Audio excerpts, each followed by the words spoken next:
सिंध हुकूमत और एशियाई तरक्याती बैंक के दरमियान नर्सिंग के शोबे को मजबूत बनाने के लिए $100 मिलियन की सरमायाकारी पर इश्तराक।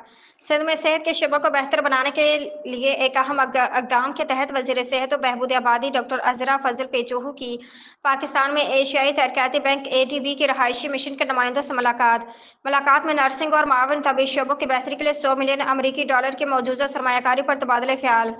सरमायाकारी सेहत के शबे की कारकर्दगी और इंसानी वसाइल को बेहतर बनाने के लिए एक वसी तर कोशिश का हिस्सा है। मनसूबा का मकसद नर्सिंग के शबे में बुनियादी ढांचे की तरक्की, डिजिटल तब्दीली और अफरादी कुव्वत की सलाहियत में इजाफा है।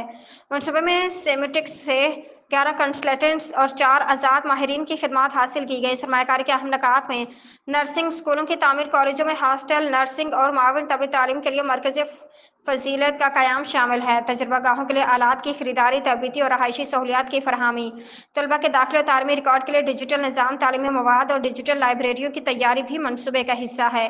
वज़ीर सेहत और बहबूद आबादी डॉक्टर अज़रा फजल पेचोहू।